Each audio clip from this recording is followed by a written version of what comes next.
Coming up next on Arizona Horizon, a federal judge appoints a monitor to ensure that the Maricopa County Sheriff's Office ends its pattern of racial profiling. We'll hear about the possible political fallout over the federal government shutdown, and we'll look at a recent attempt to make Scottsdale art galleries more dog-friendly. Those stories next on Arizona Horizon. Arizona Horizon is made possible by contributions from the Friends of Eight, members of your Arizona PBS station. Thank you.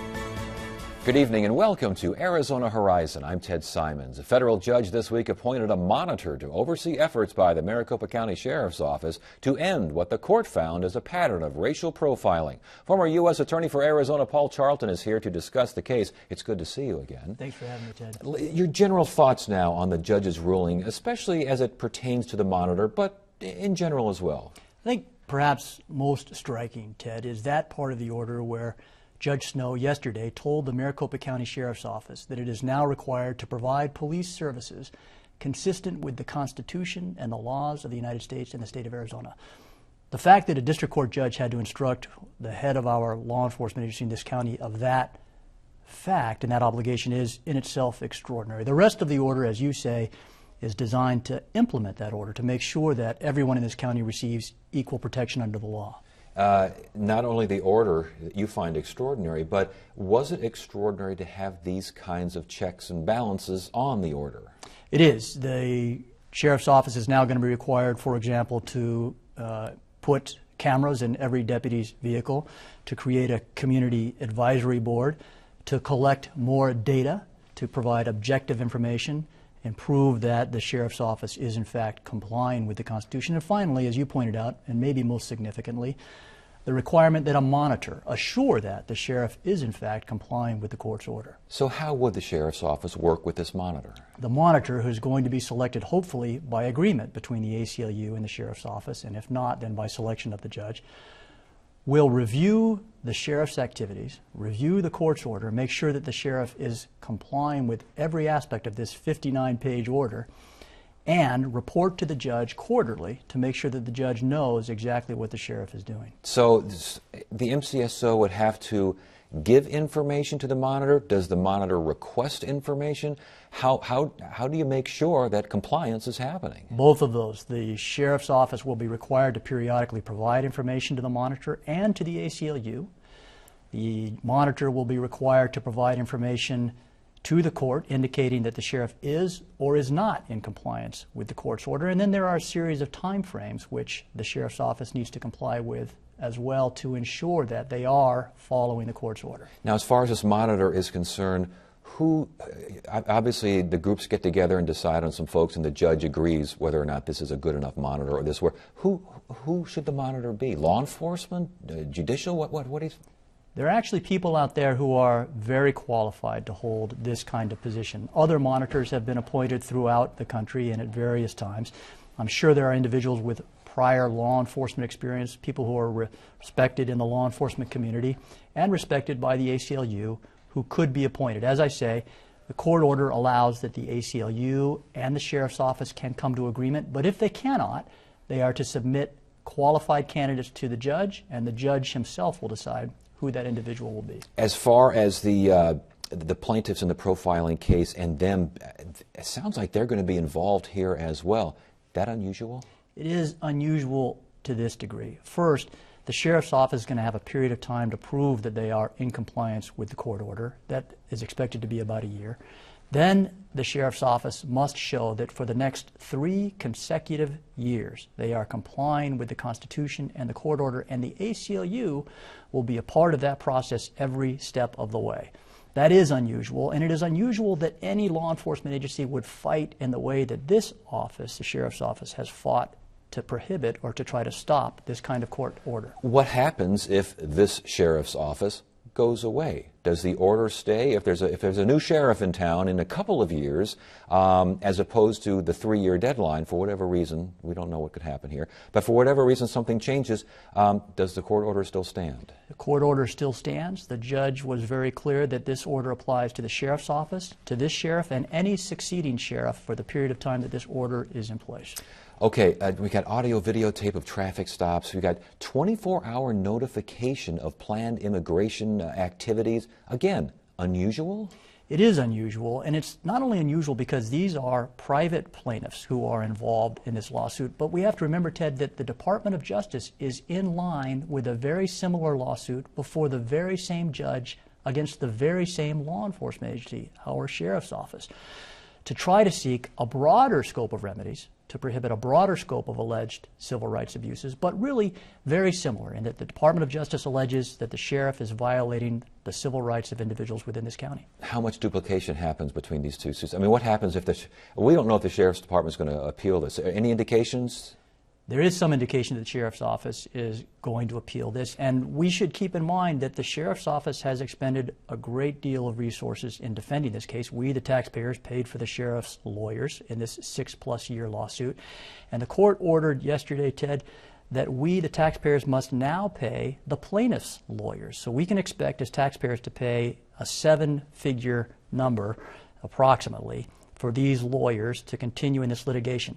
So, Ted, if it's right to criticize the Sheriff's Office for expending the resources, we, the taxpayers' resources, it's also right to suggest that the Department of Justice now come to the table with the Sheriff's Office and say, we have, by and large, obtained much of what we seek in our lawsuit. Perhaps, Sheriff Arpaio, Sheriff's Office, we should try to resolve our issues as well. And that's it.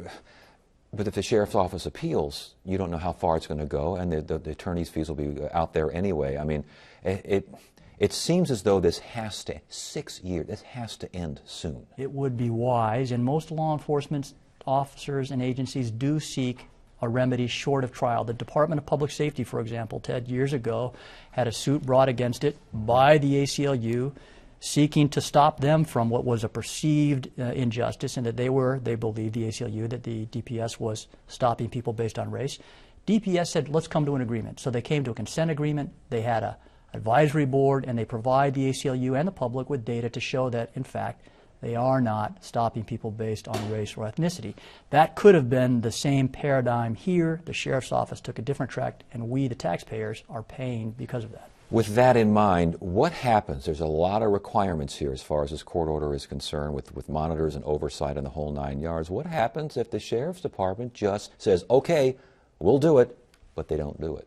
In every contempt case, such as this one, where the court imposes an order, the vehicle by which the judge can punish those people who don't follow his orders is contempt. Contempt can mean a fine. It can even mean, in the most extreme cases, Ted, imprisonment. And in those cases, it is the individual who's imprisoned who holds, as they say under the law, the very keys to his or her own liberty. As soon as they comply with the judge's order, they are released. So the judge has a broad spectrum of possible penalties that he can impose should the Sheriff's Office not comply with his order. Last question. How much does this change the Sheriff's Department's immigration procedures? I would say an extraordinary amount. The Sheriff's lawyer has said that they will comply with the judge's order pending a possible appeal. The sheriff now has to put in place clear and strict guidelines by which his deputies must comply with the Constitution, make sure that they are not racially profiling, and that they are providing equal protection under the law. All right.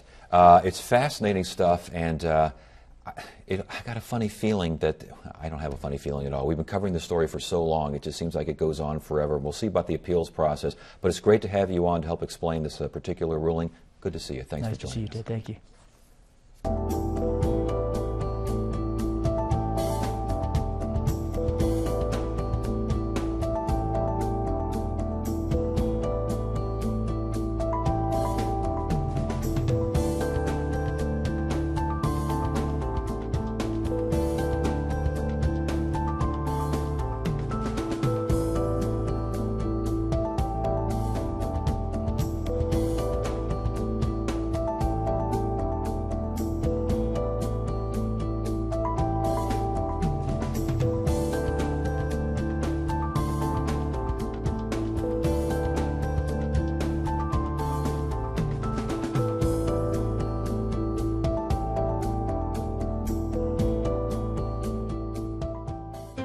We want to hear from you. Submit your questions, comments, and concerns via email at arizonahorizon@asu.edu. Finger pointing and the blame game are among the few things working overtime on Capitol Hill right now as the federal government shutdown continues. We talked last night about the shutdown's possible economic impact on Arizona. Tonight we look at the political fallout. Joining us is ASU political science professor Richard Herrera. Good to see you again. Good to be here. How serious is the country taking this shutdown? Not as seriously as you would think. There's about 30% of the American people who are paying close attention to it. Another 25% who are kind of paying attention to it. And then there's a sizable minority, about 40%, who are really not engaged at all. And then when you look further into that, the group of people who are paying the least amount of attention are people in the younger age groups, so 18 to 25, really not engaged at all. Is that a surprise to you as a political scientist? I mean, it's one thing to say younger folks or certain demographics don't vote, but to not pay attention to something that seems to be all over the news these days. Right, and it's consistent with voting patterns as well. Older voters are paying closer attention than younger voters, just like older voters tend to vote more than younger voters, for example. It's not too surprising to me, only because the public's attention to complex political issues always tends to be fairly low.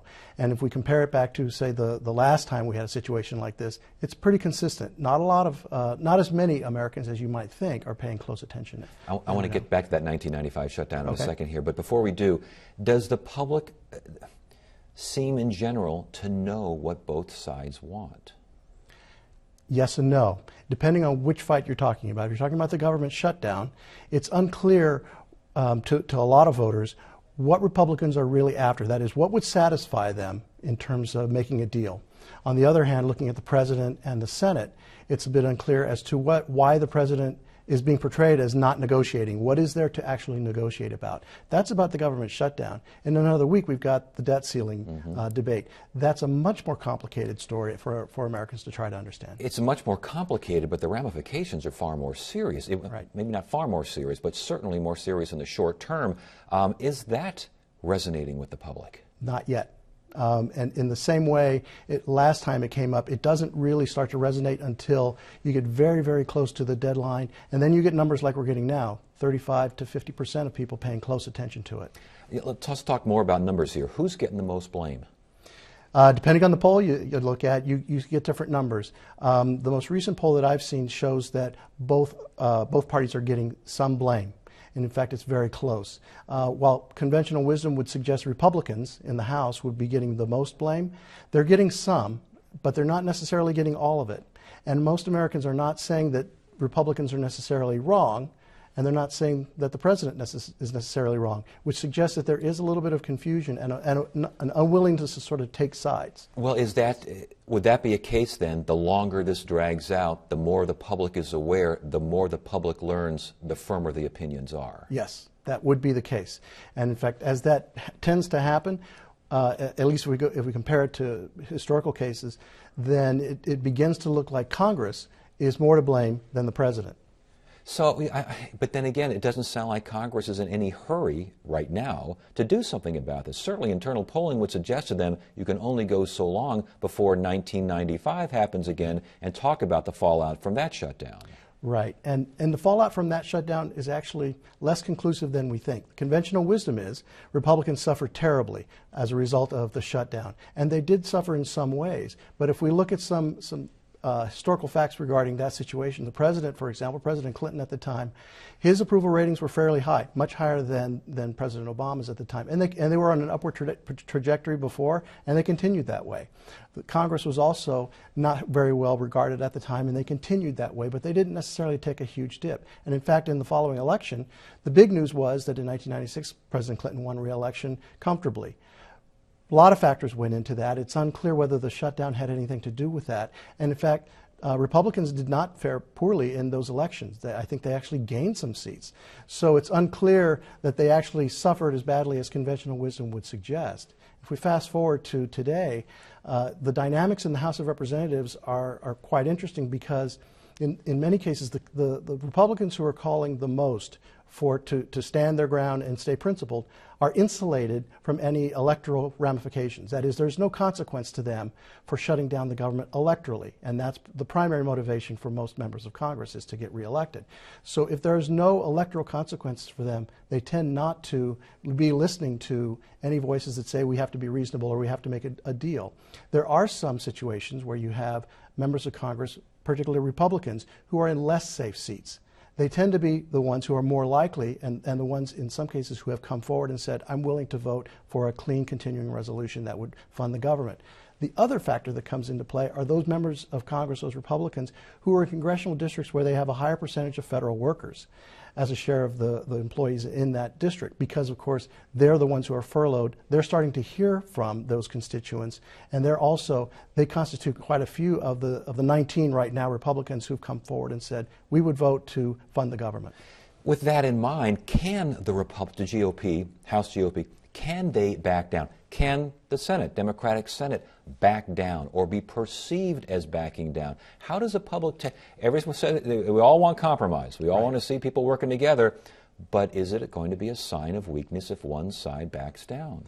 To some sort of voters, it will be seen as a sign of weakness. For example, specifically, Republican voters who identify themselves as Tea Party voters, they would be very disenchanted by Republicans who now back down in the House of Representatives. And they have already formed groups to put pressure on House Republicans who do that. And they constitute an important part of the Republican Party base. They could become disenchanted with the Republican Party. They could sit out the 2014 election, which would be not good for those Republicans who are in semi-safe seats. But for the majority of Americans, just with looking at Republicans and Democrats, they're more interested in compromise. They're more interested in seeing a solution found than they are with members of Congress sticking to principles. And so you would then guess that the result would be most Americans would not be rewarding this sort of behavior. Mm-hmm. In fact, they would be looking to punish this sort of behavior. But again, when you have so many members of the House of Representatives in safe seats, it's hard to punish and reward. The public, this seems to be all based on the Affordable Care Act, Obamacare, right, if you will. What is the public opinion of the Affordable Care Act? Because it would seem to me that if public opinion is relatively strong one way or another, that side would have the benefit. Do most Americans not want the Affordable Care Act? That's true. And in fact, it's a slim margin, though. So about 53% of Americans, when asked, would say they're not in favor of the Obamacare law the way it's written now. So the Affordable Care Act is not as popular as it might have been at one time, or it might be in the future. Still, 42% of Americans do think the Affordable Care Act is a good idea and that it will work. Now, if you take that 53% who think it's not working or have an unfavorable opinion of it, a good percentage of those 53% nonetheless don't think it should be used as a lever to try to make a deal with the president with regard to the government shutdown. Well, with that in mind, what is the history of using any policy as a lever to get something done, especially threatening and shutting down the government over policy? Is 1995 the only time that's happened in our history? It's the only time it's happened when, in fact, the result was a government shutdown. And so in that case, the Speaker of the House, then Newt Gingrich, saw the government shutdown as actually the ultimate lever that the legislative branch or the Congress had in order to counter the power of the executive branch, was the veto, of course. Mm-hmm. And so if that's their only lever, he decided that's what we should use. At that time, it was still a budget fight.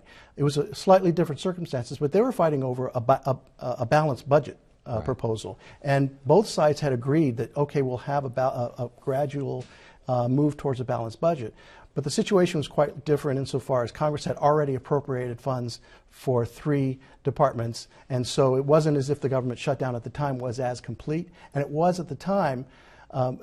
Many Americans can remember 1995-96. At the time, there was no memory of a government shutdown, yes, so it was much more of a shock. Well, and it seems like, okay, we've had it happen twice, both times with the Republican Party kind of leading the way here. Right. Why haven't the Democrats used the same tactic? That's a very interesting question, I think. I think Democrats do, as a whole, if you look at the public and you look at the way Democrats see legislating, they don't see shutting down the government as viable an option. That is, they're less willing to take those ultimate steps, which is one reason, to go back to one of your earlier questions about who wins, who loses. Democrats, strong Democrats, liberal Democrats, are loving that the president and Harry Reid are sticking to their guns, and they're not budging because they see this as a capitulation, just as we've seen in the past. That doesn't work, never results in anything that they want. So they want to see a strong president, a strong Senate hold their ground, but that's not most Americans. All right. Well, good numbers, very interesting stuff. Good to have you here. Thanks for joining us. Glad to be here.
Scottsdale held its first art walk in the downtown area 39 years ago, and as such, the event is often described as America's original art walk.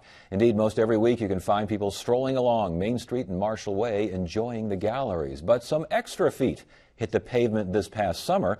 Producer Christina Estes and photographer Scott Olson explain.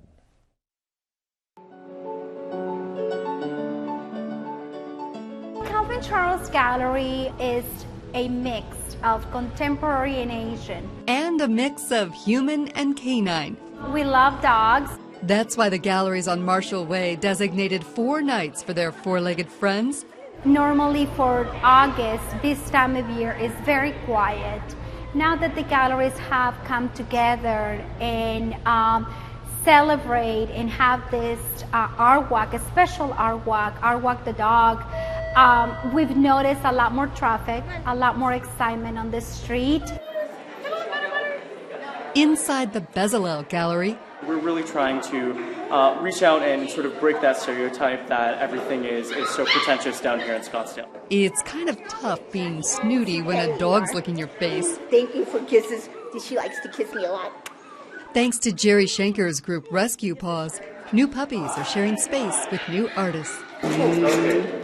Well, we're trying to get our dogs adopted because we get them from the pound, and we try to save them from being killed. We adopted like 4 already. Making new friends isn't the only perk. Visitors can browse and buy unique animal art, everything from metal sculptures to small sketches to huge paintings. This is Elvis. He is a bull terrier, and he is one of my commissions of late. This is the biggest commission I've ever done so far. It's 5 foot by 5 foot on gallery wrap canvas.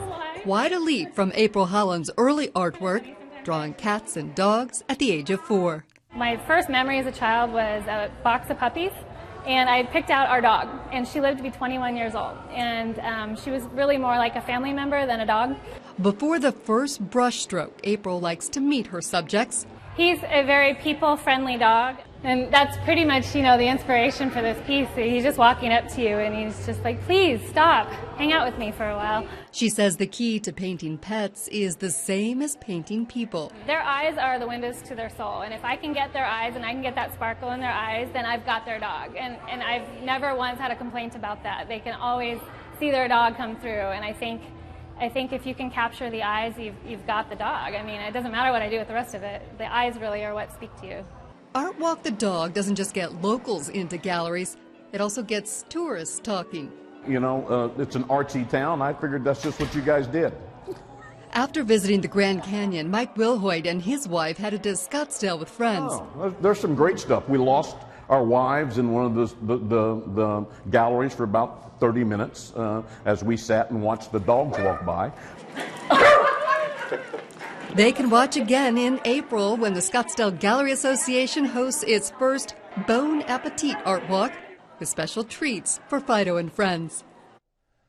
The Art Walk is free and takes place every Thursday from 7 to 9 p.m. along Main Street and Marshall Way in downtown Scottsdale. Friday on Arizona Horizon, it's the Journalists Roundtable. We'll discuss how the government shutdown is impacting Arizona, and 2 Republican candidates announced for currently held Democratic seats in Arizona's 1st and 2nd congressional districts. Those stories and more Friday on the Journalists Roundtable. That is it for now. I'm Ted Simons. Thank you so much for joining us. You have a great evening.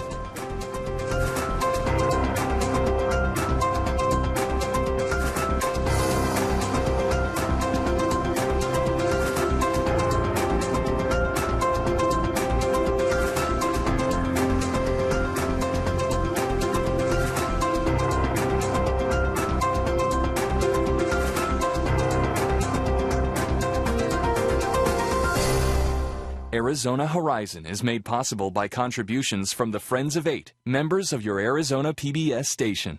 Thank you.